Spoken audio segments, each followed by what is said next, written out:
All right. Perfect. All right. Hello, folks, and welcome to a one-on-one interview with Uwe Boll, who you probably know from the Postal movie, stuff like Alone in the Dark, Darfur, which is a fantastic movie, and his most recent film, First Shift, which I saw on its opening night. I bought it like day of on iTunes. It was a good time.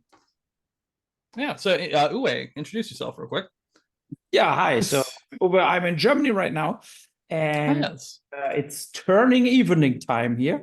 So yeah, I'm happy that we talk, and of course, happy to support First Shift. It just came out last week. So of course, it came in a few theaters. That is the new strategy to bring things in some theaters, not like a lot of theaters, but Yeah. that's day to day on Amazon and all the other streamers, basically everywhere besides Netflix.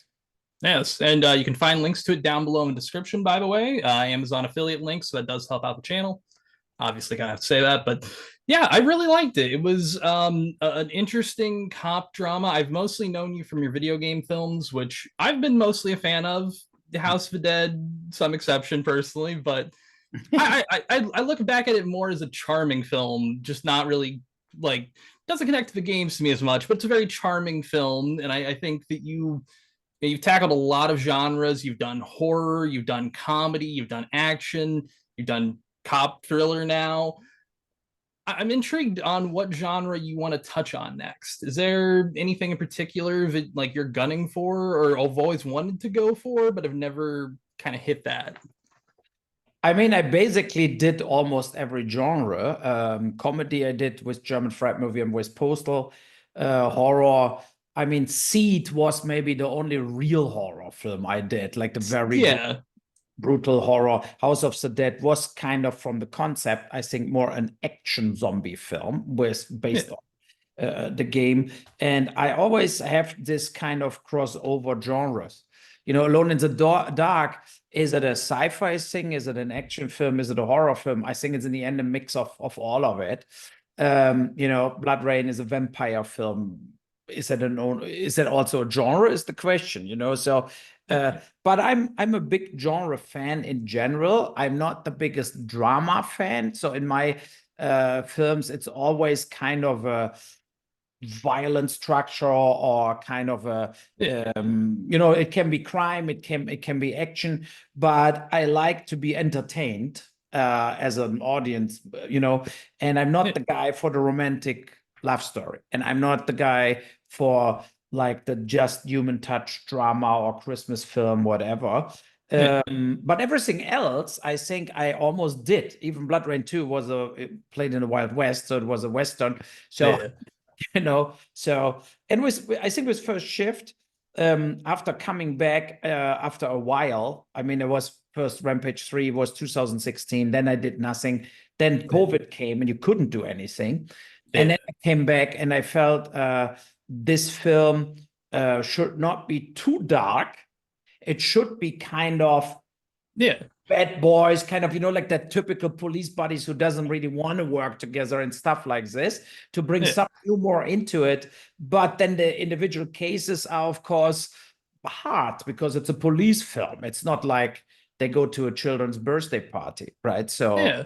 You do kind of keep like you keep an underpinning of like like drama threads throughout it, but you also do keep it very like light in tone. Even with there being without spoiling it, obviously there's a scene where somebody's counting down to something, and it's a very tense scene. There's a lot of drama in that, but it never slips out from being too dramatic and forgetting the comedy, or being too comedic and forgetting the drama, which I really was impressed by. yeah, and I'm happy with the two actors, Kristen Renton and Gino Pizzi. They did a great job in bringing this across, right? This kind Yeah. of humor, and she's more like this outgoing, positive person, and he's not, based on his personal drama. He lost his kid, Yeah. and uh, I think that fits very good, so that it's not like, because I have that sometimes when you watch a film. I just watched that Mark Wahlberg film with Halle Berry, like the number one on Netflix. Oh, yeah. I can't remember the name of it, but I've seen it kind of advertised. Yes, and there the problem there I have is that it's overall like more like a Mission Impossible James Bond thing. Yeah, They kill people and people and people everywhere, but then they try to be funny in between. And yeah, I didn't try that. I think that works in First Shift in a way more realistic, that they don't try to be funny. They don't try to make jokes. yeah, They're not like the situation is funny or how they interact with each other is funny, but and I yeah, think that works when you have in general more an action driven story with actually dead people, like yeah, so that is where I have some problems with some of this tongue-in-cheek kind of films where they basically making jokes about people they're killing because they don't count. yeah. And There's a lot of yeah, yeah, there's a lot of that now where it's like you go to a movie and it typically is a lot more quippy than it should be. It's like if they reeled in on the jokes at least maybe 30%, it would be a lot better. The pacing would flow a lot better, but it just kind of feels like they have to hit a quip per minute kind of thing. yeah, yeah. So and that's I think in First Shift not the case. But I think like the idea was to be not close to this kind of TV shows, like CSI, Blood, and all that stuff. So Yeah. to be a little different in regards also how the film looks like. We Okay. shot CinemaScope. It looks like theatrical. And Oh yeah, it's shot in places I haven't seen on film in New York in years. I think the closest I compared it to the show Mr. Robot, where it's like we're hitting yeah, small areas that I haven't seen of New York outside of being in New York, and it's nice. I yes. really liked that. There was also this kind of love letter to New York from me because I really like the city with all Yeah. the craziness, but I like it. And you cannot fake it somewhere. All that films who fake New York in other cities. It's Yeah. as soon you open up, it's Oh New yeah. York or not. Yeah, You know, if it's mostly Vancouver, most of the time yeah. is New York. Well, Vancouver's everywhere pretty much, but Yes. it's like you can tell them they try replacing New York, especially because like I've seen that building a million fucking times. Yeah. And, That and was that was why I went with Assault on Wall Street. We shot stuff in Vancouver, but then I went to New York and shot in New yeah, York because I said, look, we have to go there. We cannot fake the Central Park or Wall Street, right? So we exactly. just have to do it where it is. So, and it was a little more expensive, but I think it pays out that people see that is in New York, right? So, Okay. yeah. I noticed it and I enjoyed it. So thank you. Very good. So I wanted to ask though, because you said before you retired because like the death of stuff like Blockbuster. I worked for a company kind of like Blockbuster, and they died in 2020, and Who it was was like that? right What was before Family Video. A Family Video. I know the name. Yeah, yeah, Yep. yeah. I loved that job. It paid like shit, but I rent movies all the time before they'd come back. I saw most of your work that was coming in. Rampage 3 came in early. I saw it the night before it came out, and I really enjoyed it. Yeah, so no, but that is the thing. You know what? I think that the key issue with Blockbuster or in general rental or sales through DVDs and Blu-rays and now Yeah. is you had a better chance as an independent to get picked in Best Buy or in Walmart or whatever when yeah. they had really a lot of product, because the people walk by and you see a cover and you think that looks good. Maybe I should watch it. That is not the case in the streaming world we are, because if you don't pop up on the first 10 Yeah. covers, you're dead. You're essentially like a void. Yes, so that's the problem. At Blockbuster too, how many times I decided to rent a show because I saw the cover. I had no clue that the film was existing. And I think that got lost.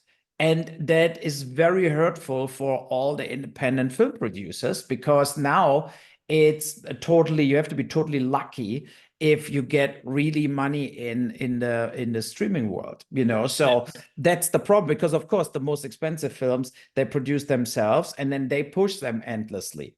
And a lot of times, when they release like Netflix top 10 charts or whatever, it's, for me, it's this kind of, yeah, of course this film is in the top 10 because as soon as I switched Netflix on, it was in front of me every yeah. single day since, like, and then people watching whatever the Three Body Problem, or like all that stuff, because you Yeah. get so many times in front of you, you start watching it, and they push it because, of course, they spend hundreds of millions of dollars to do that shows. So that's the thing, but it's very unfair to independent producers, where they just like acquire a film and put it out there. When Netflix released the numbers, and I saw that my Rampage film, like the Rampage 1, did 3.8 million hours. There was a huge number for a film what was never featured on Netflix, right? It was just loaded Never up, advertised. no advertising. And then 3.8 million hours, we were from 20,000 productions, I think, in the top 1,000 from films, like with 20,000 listings. And then you feel, okay, but they gave me only 100 grand. Yeah. It's kind of bullshit. It's like that many hours is insane to fathom, and then just get 100K out of it, Yes, they should say, look, because you made 3.8 million hours, you should get another $500,000, what is still only 5% of what they spend on an episode of Wednesday or shows they do, right? So, and I think that's my main problem. Like the main problem, and I think also that Hollywood strike with the writers and everybody and the actors, it went not to the core of the problem now. Because all the producers, of course, they want to schmooze around with they don't want to have trouble with the hand that feeds them, right?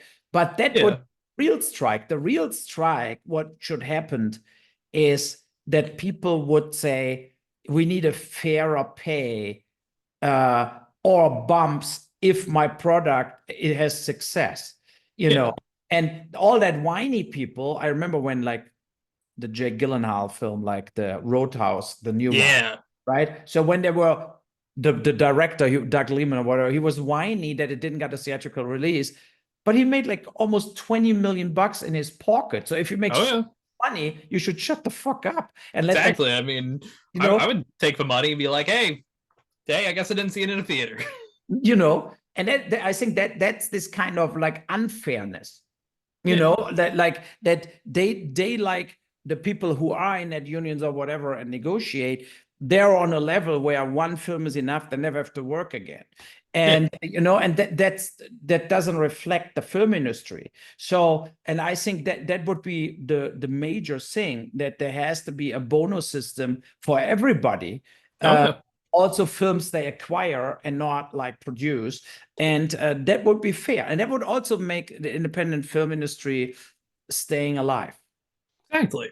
See, the way I would, if I was one of these Netflix execs, I would look at films like that and say, all right, independent film, this much money, this many hours of view, let's throw that person $1 million, say, hey, because they do that a lot. They end up doing a lot of these streamer movies, and sometimes they're good, sometimes they're really good, and sometimes they're like just trash. It feels like they're throwing like 20-30 million to a director that made maybe one thing, and it's like not doing as well. I would look at those independent ones and say, like, all right, these are plucky people. These are people that are clever with these concepts, with the budget too. I mean, because like you made Rampage, from what I heard, I'll have you clear this up for me. 6 days was Rampage 1, is what I heard. No, Rampage 1 was like 17 days. Okay. And Rampage 2 and Rampage 3 each were only 7 days each. Okay. I thought I had them a little mixed up there. Thank you for that. But it's like that to me, like if I was one of these companies like a Netflix or a Hulu, I'd be like, that's what we need. We need people making these films with that kind of talent, with that kind of budget. And I think we're seeing it now. Like horror, that's always kind of stayed the same. Like horror, like small budgets, high return. But you're not seeing that with a lot of these other genres anymore. And I do think you kind of like successfully can take small budget or what people consider small budget and make something quality out of it. Yes, and I think also like when that whole Borderland discussion came up. Oh yeah, where we did an episode on that actually. Yeah, but it was actually not me saying what they say I said, but but I still think like when then the people like were discussing it online and went over and over, then I interfered. Then I said, look, guys, House of the Dead was 7 million production costs and did $13 million box office, what is basically what Borderland did. But it cost 110 million, and they spent at least 50 million in advertising. What was, of course, not the case on House of the Dead. That was like thrown out, and then they were like, okay, let's see what's happening, right? So there was like a $10 million spent on House of the Dead maximum, but when it came to the theaters. So, and then when they said Overboard did flop after flop, House of the Dead did 28 million in video rental, right? Yeah, which I wouldn't call that a flop. No, that is good. That is the opposite of a flop. There's actually a hit, right? Because that would be equivalent that Borderlands would do 400 or 500 million bucks. And, you know, and that's the thing where I feel like this kind of where a lot of I mean, you work in the business, what is good, but a lot of this, like Twitter people or whatever, they don't know how the film industry works, and they don't see any difference between budgets. So for them, it's like, that movie sucks, right? But you always have to put into account what was the price of that movie, you know? And that's the thing, what they completely getting wrong. And I think if you have 110 million, then you should make a way better movie as Borderlands with 110 million. Exactly. You know? And a lot of times when I watch these action films where they're writing like 100 million, 120 million, then I feel I could did the same film for 20 million, 25 million. So, and I've seen movies that have like, you know, all this money on the screen and it looks incredibly cheap compared to something. It's also the overuse of green screen. It's like green screen is a tool, much like CGI. Even CGI is a tool, but when you overly rely on it, that you know, it becomes too much, and it hits that uncanny valley where people just look at it and it's like, that's weird, that shouldn't be here. There's doing a Minecraft movie, and I saw the trailer for that, and it was like incredibly uncanny. It's like, this just looks like they're all on a set that there's some practical stuff, sure, like there's a tree and all that, but it just looks like CGI, a nightmare is the only way to describe it. It looks like a nightmare. Yeah, I wrote about it. It's like Barbie for guys and with guys and with Jack Black or whatever. Because the wardrobe looked like Barbie for me, and the coloring. But that's also a thing, you know, over time, in a way, my game movies aged well. You know, because they were just straightforward genre films. And you can say, oh, God, yeah, maybe Tara Reid was totally wrong in Alone in the Dark. And I agree. But the reality is that, I think I had almost the biggest cast of all video game-based movies in Blood Rain and In the Name of the King, Dungeon Siege, with Statham and Burt Reynolds and Ron Perlman, and endless, right? So Ben Kingsley and so on. All of that actors never made a video game based movie before or after. I think they made that films because they thought it's just a genre film. It's not a video game, but it should stand alone even as a genre film. And then when I got grilled for it, because I made so many in that time period where not a lot of game movies were done. They were, you know, they were like unusual. Before me was like Mario Brothers, and there was Wing Commander, and Street Fighter, you know, and then I came, and parallel to me came the one Resident Evil, and they felt like it's a threat. Now so many video game-based movies, what the fuck? You know, we have to cut it down. But then later came so much shit. You know, like so much more money, like Prince of Persia, World of Warcraft. That was awful. That was so awful. Yeah, I hated that film. I saw that movie. I saw that movie in the drive-in theater. We had one around me before it closed. And me and my father, we were big fans of the 2003 game, Sands of Time. We were like, all right, you know, that idea makes sense as a movie. Let's go see it. And it was so disappointing. I think we left halfway through. My dad was like, fuck this. And we just drove back home. And it was a 30-mile drive. So it was a bad time. Yeah, and it's like, you know, you can make a corny movie, but I don't know people, they walked out of House of the Dead. I mean, it was corny, it was campy, but it was entertaining. And it's at the very least, like, you know, something you can actually sit there and enjoy with it, because like again, practical effects, those always hold up, I still think, very well, especially stuff like Postal. I love the practical effects in Postal. But it's one of those things, it's like I think the problem with adaptation is getting the tone right. And I do think in a lot of those, you've got the tone at least accurate. Like Postal, especially, where I think that you nailed that right on the fucking head. Like you, Yes. Yeah.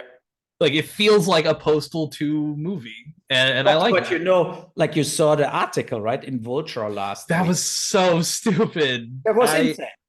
That was really like when I opened that, I get always the links, right? So then I clicked it on and started reading and see the worst video game film ever was Postal. I felt for 1 second they reversed it, like it was like maybe top order. Yes, because I felt like that is impossible. Because at the same time, that means that all my other video game-based films, they felt are better as Postal. And Postal is not only my favorite, but I think Postal is the best video game-based film. Like like neutrally have to vote. There are some Pikachu, but there are good things on the list where I totally agree with. There were I would also say, like, I put yours up there with they did a Twisted Metal show, which was actually really good. It was like captured the tone. Obviously, it was kind of like the games don't really have a story, but it captures that kind of, you know, that idea and concept. And I think you kind of nailed it with the tone, the story, and also like just keeping everything together because it never misses a beat. Like it's always got something going on. It's always spinning a plate, and it never drops it, which I like. I think is pretty masterful.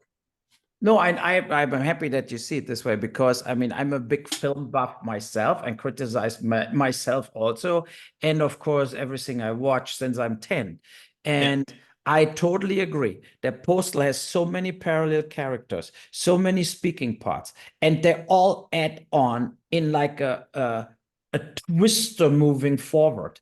And you're not like, as you said, we didn't miss a beat. You want to know what's happening to Bin Laden. You want to know what's happening to the Postal dude. You follow that individual things, and it's just like one highlight after the other. You come in a job interview. You come to the trailer park with the fat woman who gets fucked by the neighbor. Whatever, like, you know, like you have like so many highlights in that film that when they're because they always start with the September 11 pilots, but that is only 1 out of 10 or 15 absolute, let's say, never seen scenes before when he's the wheelchair guy to climb over him. When, you know, like there are so many, like where people say, oh, it's disgusting. And that is maybe the reason they put it last. They had a moral problem with Postal, right? So maybe a guy watched all his shit now, where of course Postal would never get any finance, would never get like made right now because everyone would say it's racist, blah blah blah blah blah. But it's not, because I think it's pointing at everybody. Yes. Yeah.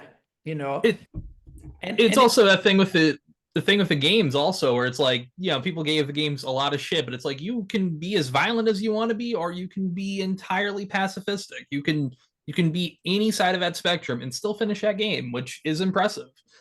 And people just look at the controversial aspects and don't think like you don't have to play this way. You can. It's the same thing with sex in video games. They always look at it like, oh, this is a sex simulator. It's like you don't got to press the button that makes you fuck that person. You don't have to. Yeah, but it's like an adult thing. It's like GTA, right? So it's like there are games, there are basically, even if kids play it, but they shouldn't. Oh yeah. Right? So and you know, and it's this kind of political incorrectness. What for me, of course, was the attraction of Postal, and the that's the thing. You know, it's this kind of I watched it in a movie theater actually in Germany like 2 months ago. They had a double feature with First Shift, and I could pick the other film they would play. And I said, no, play Postal, right? So, and I said, but you have to play First Shift first, because after Postal, the evening is over, right? So, and I convinced everybody, because a lot of people came only because of First Shift, and I convinced them to say, no, stay. Right. So, and they were laughing their asses off because it was more a younger audience from now times. Right. And I think half of them never heard about Postal, never watched it. And they were like blown away. They were laughing their asses off. And they said, I cannot believe what I just watched. that's the power. And that is the thing, like when you see then, like, but that shows it for me, this list shows the Yeah. woke culture we're in. It's this kind Yeah. of, they disapprove Postal because of their own moral compass. So it has to be the worst movie ever. Yeah, But but it's not even like not even close to the worst one, like not even close to the worst one of the top 10. exactly. Like Yeah. it is number one for me. It's like that. I actually really like the Sonic movies also. Those have been Yes. surprisingly pretty good. I when I was hearing they were going to a Sonic movie, I'm like, what do you do? Pick up rings? But they actually made something good out of it. So I was like, all right. Yeah. Yeah. No, they were surprisingly funny also, and it totally works. So it's like I have nothing against the other films, right? I have only something against that Postal was listed as the Yeah. worst film of all times It's in the video game thing. And when you it's go fucking through the absurd. list, you see like 25 films in that list from 56 where you say, oh my God, I remember that. I watched 10 minutes. I couldn't, it was just completely unlogical bullshit.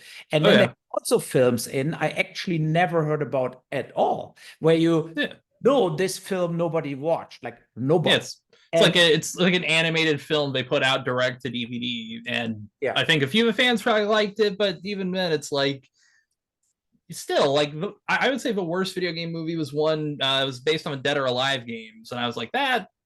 yeah. It kind of made no sense. It was very nonsensical. That's my least favorite video game movie.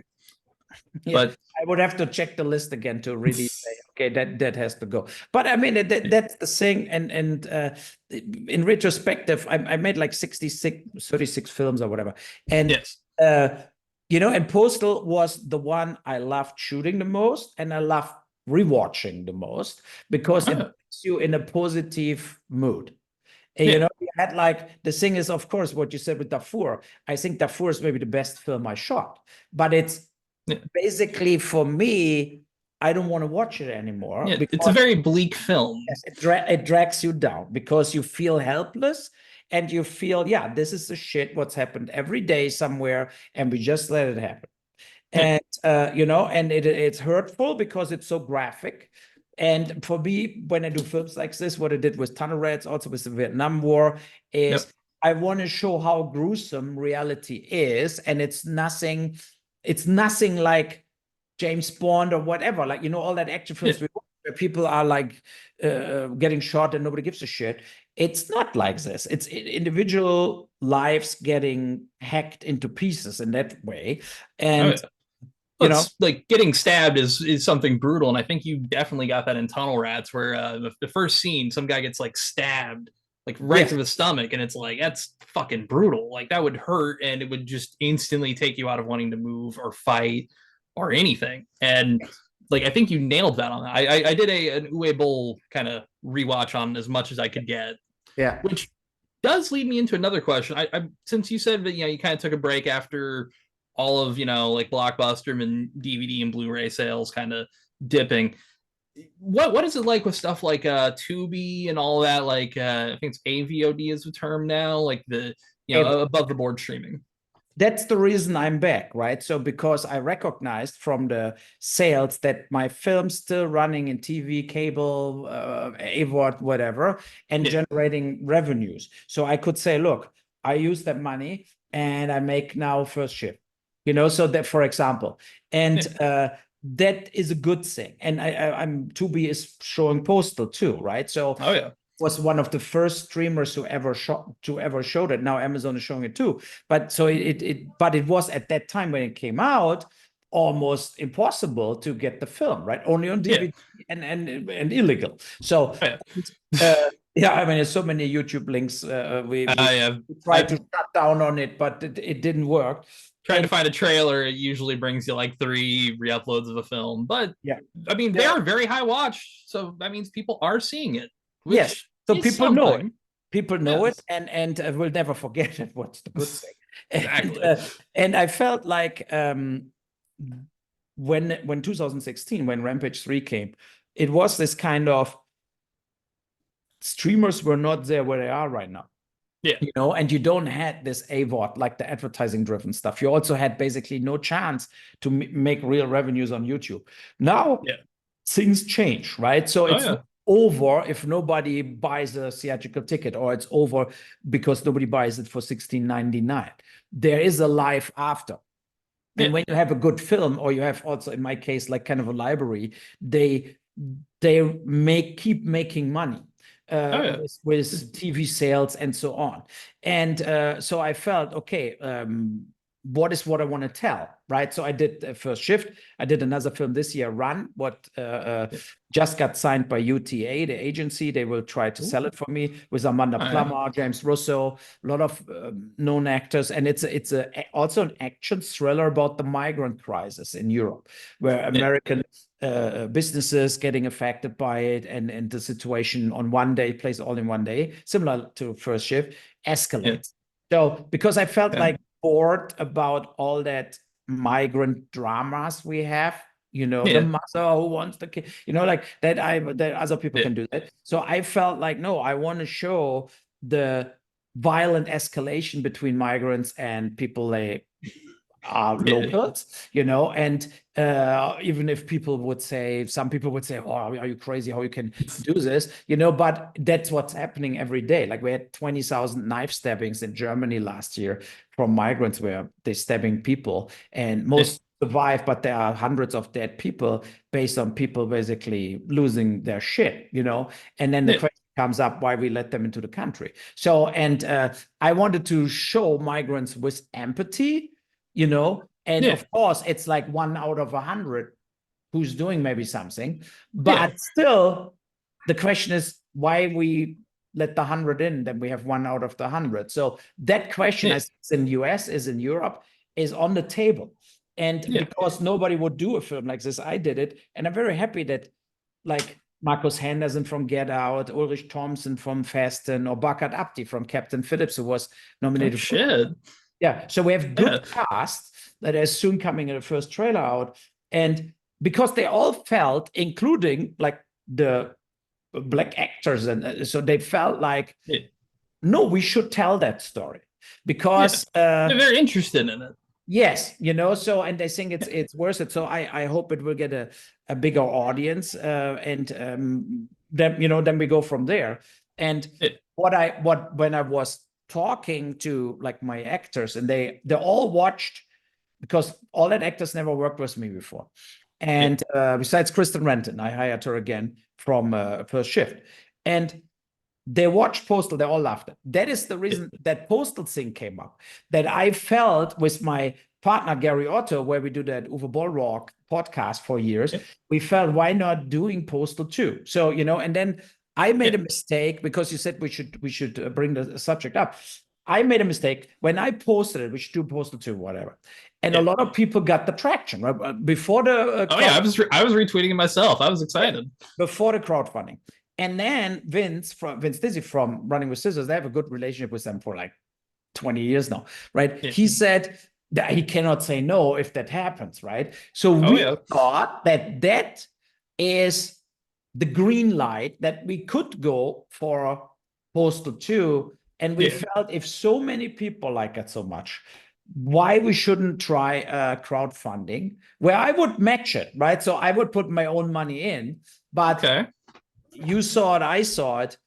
Postal 1 was not a cheap film. So it was not. You put all that money on the screen. Yes, we cannot do Postal 2 for $1 million or $2 million. We need more money. So it's because otherwise it sucks, and then everybody says, "What the fuck was that?" You cannot. You have to really, not only from the book and from the actors, but you also need to get the look. So it's one of those like big things with sequels. It always has to be bigger. Always has to be like visually better. That kind of like that expectation of it. Yeah, and then we wrote on the Indiegogo campaign that, what is if we're not getting a lot of money, but let's say we get $1 million. It will be not enough to do, even if I put $1 million for my money in, it will be not. So let's do then a different film, like something like Kentucky Fried Movie. What I did was German Fried Movie, where you have this kind of airplane movies, where you have like limited locations. You have a lot of different like actors, a little like Saturday Night Live, but way harder as Saturday Night Live, right? And I said, then we would do this. And that Vince didn't want it. And I completely understand in retrospective where he said, hey, we're not supporting that crowdfunding because if they don't get enough money, they will just shoot a different film. Then people flipped out on Gary Otto, they flipped out on me. And then we made within 24 hours the decision to pull the whole thing down. And of course, I'm kind of sad about it that we pulled it down. On the other hand, it was a bad start. And I think it's good that we pulled it down. But of course, it's still when you see what campaigns getting financed sometimes, not only films, but also like crazy shit. Like somebody develops like a stomach massage thing and raises 400,000. And you think like, what the fuck? These things are. You only have to Google them. And then you feel like when you have so many fans of Postal, why we cannot work all together in trying to get the film done. You know, and when then people say, oh, you should offer a Blu-ray for $40. And then I answered individual people and I said, look, it's about making the film, not about scoring a cheap Blu-ray. That's the aftermath, right? So I said, like, if we cannot spend all our money on the perks you get, because the whole point of the crowdfunding is that make a film with the money, right? So because eventually, like, you're taking all that money from this pool, and then you're just like, all right, that's got to go shipping out Blu-rays. It's got to go to printing out Blu-rays, and effectively, by the time you got this big stack, it's down to about here. Yes, and then you have also, like, let's say you sell 20,000 Blu-rays up front with the crowdfunding. Every distributor hates this because they say, look, this 20,000 people are our customers who are now getting a free DVD from you. So, or free Blu-ray, right? So they don't, like, the distributor of the film will not make any money later. So, and that it's the thing. So I hoped in a way when we launched it, that we reach a bigger group of Postal fans. I'm sure 95% of people who love Postal never saw the campaign in the very end. And the real question is, in the future, like, Vince wrote me also, like, how this is not the way to do Postal 2. So I wrote him back about how. You know, it's not like Netflix says, here's money for Postal 2. That doesn't happen. And if you go, if you would have a bigger company saying, we are interested to do Postal 2, it would be limited and censored. You know, it would be not going away with this kind of humor we want to do. Yeah, but like, okay, let's say Lionsgate, if they came up to you and said, hey, we got $2 million, full creative control goes to you, you've got full edit control, all of that, would that be just like an instant, like, snap heartbeat situation? Yes. No, I would do it. And I would put another 2 million in, right? So, and would shoot the film. And then, of course, with 4 million, you can do a lot if you have crew members and actors who take a cut, right? Who say, like, look, I'm coming back for the film, I do it. You give me only minimum fee, but I get a percentage, right? It's like, so, 2%, that is how 1%. I would do it. That is how I would do it then. And because we could bring, like, Osama bin Laden, Larry Thomas, we could bring back, of course, the Jude and his girlfriend, Jackie Tone. So we could bring them back, and and I would love to like write stuff, like, to have this time jump. We would do it like 10 years later. They may be married and they live in a trailer park again because it didn't work out. You know, like stuff like this. Kind of just repeating the same kind of. Yeah, cycle. But we would, of course, every scene would be adjusted to right now. So to the world we're living in, you know, whatever. Zelensky is the best fan, the best, you know, whatever. But you have to bring all that double gangers in, like the doubles in from the politicians, like Putin's double now, you know, and stuff like this. And then you go totally under the belt, you know. So, and that was the goal, and I think everybody would love to see a film like this. I would. As someone who's a big fan of that first movie, I want to see what you have kind of cooking up in there. Yeah, you know, and that's the thing. What you said with Lionsgate also, like, I would love it, right? The thing is, like, sometimes I try to get into the shoes of this distribution companies. And what they don't see is they just see the plain numbers. They say, oh, Postal flopped, right? As an financially, Postal flopped. Well, You have also to because see that- like you were pulled out of theaters too, like Yes. you, which I think was incredibly unfair. You were also like really early to this. Like it was basically like a big criticism of America post 9/11, and that kind of hurt it in a way where it's like people weren't ready for that, annoyingly, because I think you did a pretty accurate critique of America at that time. It feels accurate. Yeah, and Cinemark and Regal pulled it out of all their movie theaters. And that was the end of any theatrical chance, basically. I think only AMC played it. And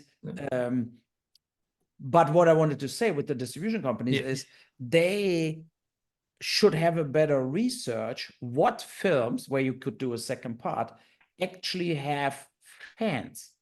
I think Postal, like in my life, I mean, I did Rampage 1, 2, 3, but otherwise Rampage would be even with Postal. But Postal never had a second part.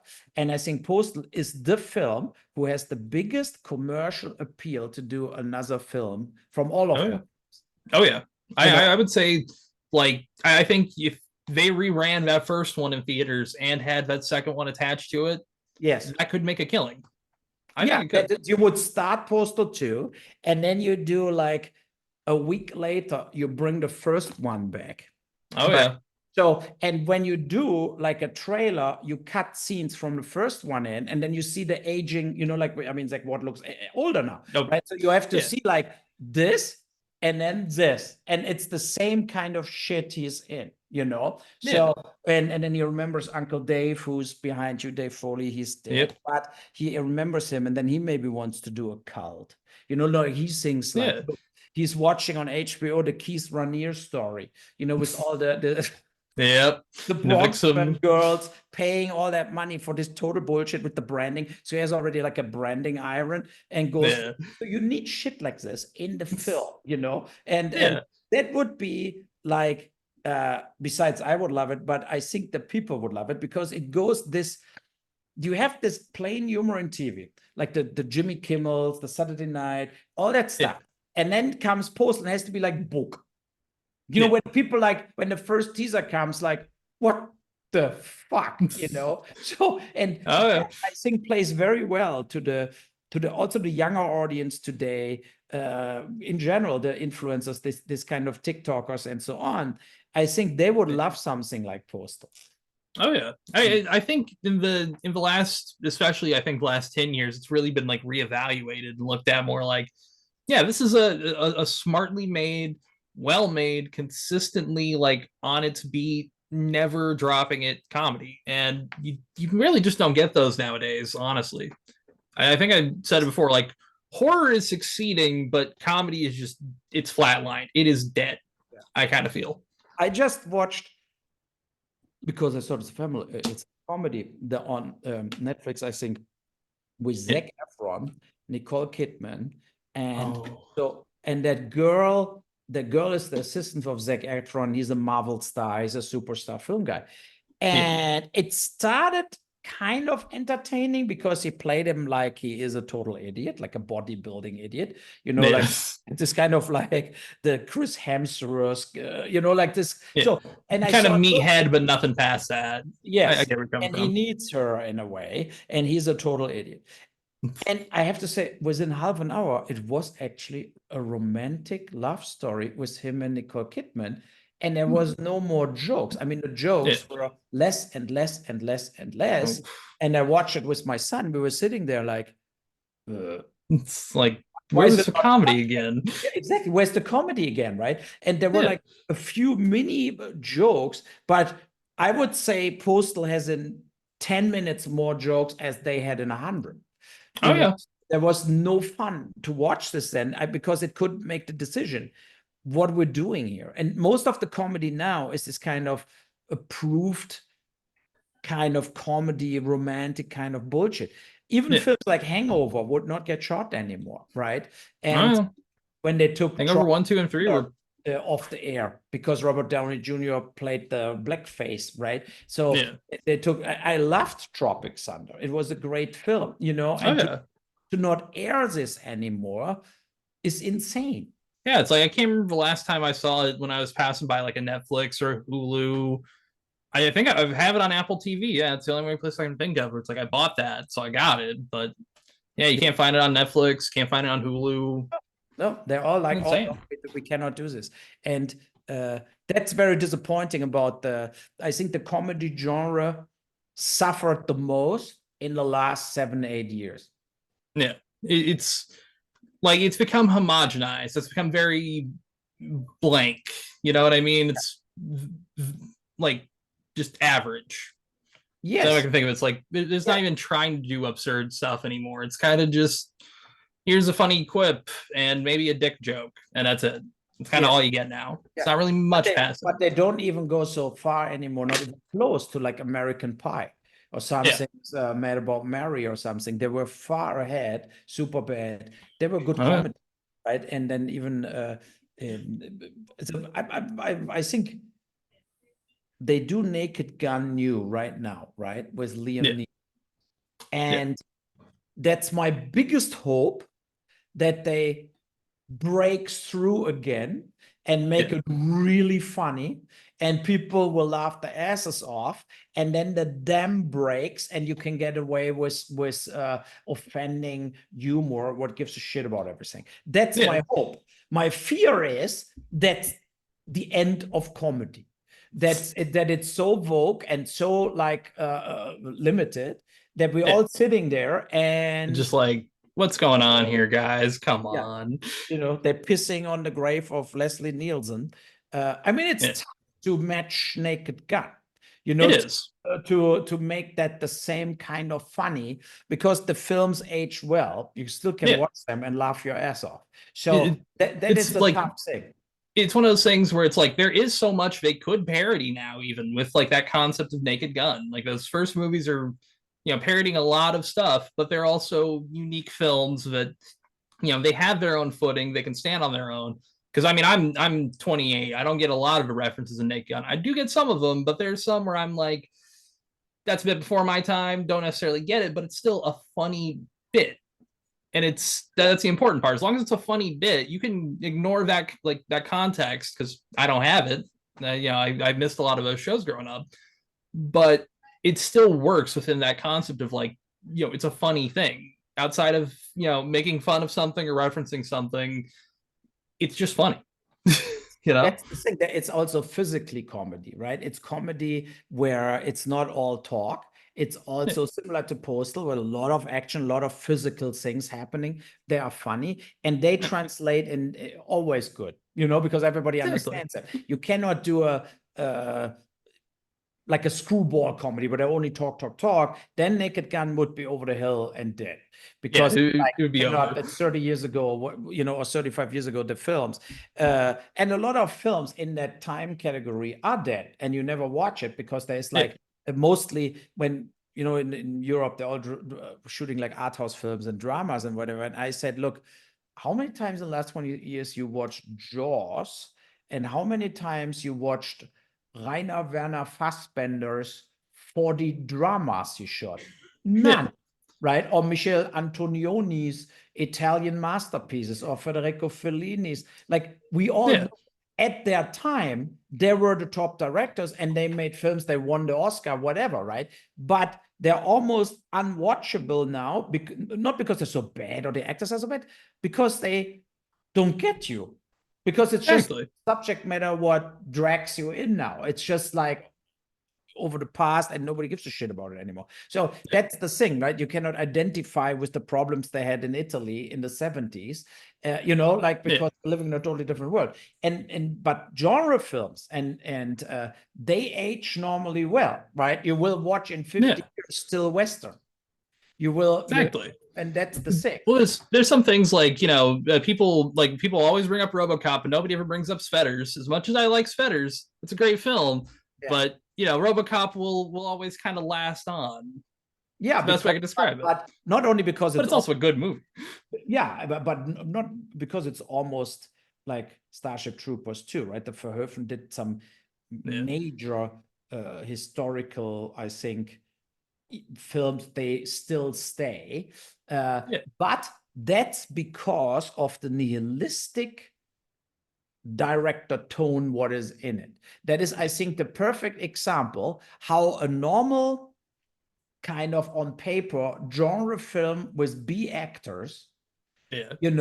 turn into an all-time classic because the director put his vision on it.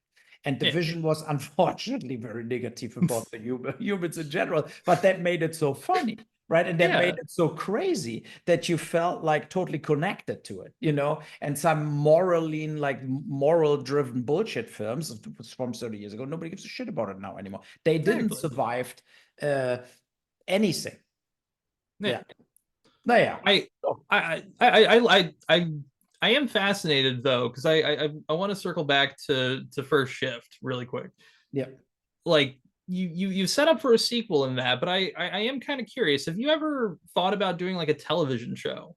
Yes, that was this project, right? Okay. I think First Shift can go three ways, right? Nobody watches it, and it's one film. That was it. It's a good Second film. is it gains a little traction, and we can maybe do a second or a third part, like both, maybe like doing a trilogy out of it, or we do 6 or 8 episodes, right? So we're like a 60 minutes episodes, and we continue the story, and that is what I tried in the end credits to show that can continue, right? I mean, she Yeah. says it.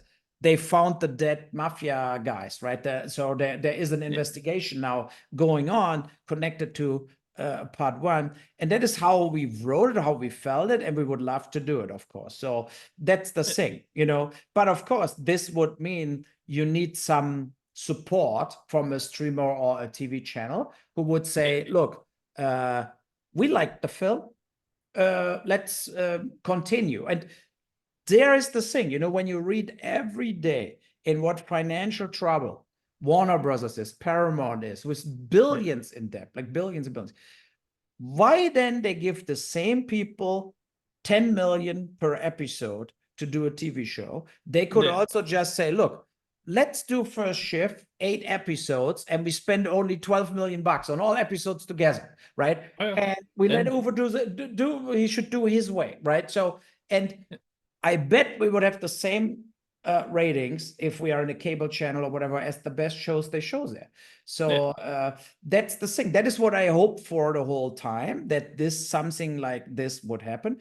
And for this, it's important that people watch First Shift and vote for it, right? Go on IMDb, on Amazon, vote. Hopefully give it. 7, 8, 9 points for it. Yeah. There are these ball haters when you see on IMDb the rating right now, where you Oh have yeah. 5% voted at 1 point. I mean, sorry, but First Yeah. Shift is not a 1 point. It's not. Not at all. It's I just I think I gave it like 4 stars on Letterboxd. I really liked it. Yeah. I'm intrigued to see where this world goes, because you set up these characters and kind of gave them like a good off, like a good point to kind of come off from, and then Yes. again a good landing. No, and I agree. And I think it would get, of course, when you know you can do 8 episodes, you can Yeah. structure the side plots, investigations going on longer, Oh, right? yeah. I had to do basically in the first film, I had to do closed cases in a way. Yeah. That you don't have, like, if it's ending up that there's never a First Shift 2, then I still wanted a film what stands alone, where the people don't say, but I need to know now how the mafia guy, because Yeah. all the other episodes, including the thing with the dog and so on, got to an end. Yeah, everything kind of wrapped up nicely. I compare it a lot to Postal, because it's one of those ones that I can especially point out where it's like all those little plot threads all wrapped up in a clean way. They all led to the ending, and it's the same thing you did with this one. Everything just structurally just fit right to that ending. Yeah, and I agree with look, with the brother from her, right? I mean, we don't give it away now, but I wrote a review where a guy gave First Shift 1 out of 5, and he obviously had no clue that it was the brother from her. That means to me he never watched the film.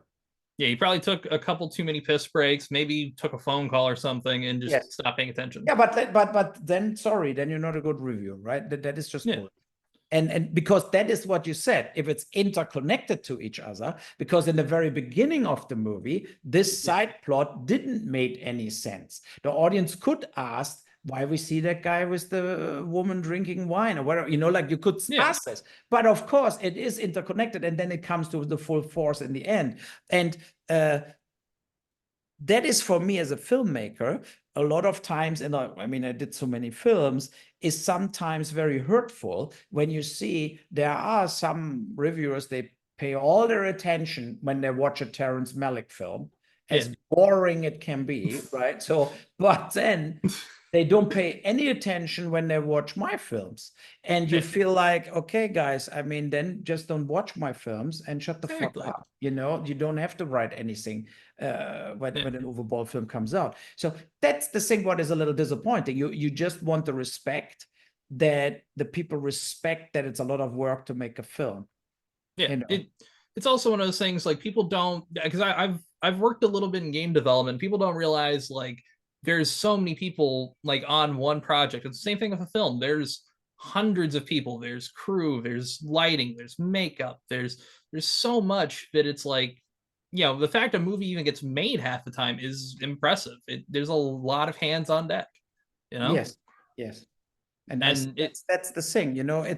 It's but I felt also, and good that we did our podcast today, and I feel I do a lot of podcasts, and I think it's a new dimension now. It's a second chance for support, but also it's not anymore like how it was 20 years ago. If the newspapers trashed you, it was all over, right? So now you have film fans, you have people that do their podcasts, you have social media, and that helps, because I feel like my film's tracking better now. They're getting a better, basically, standing based on people see them, they see them on Tubi, whatever, and then they also go a little more open-minded in it.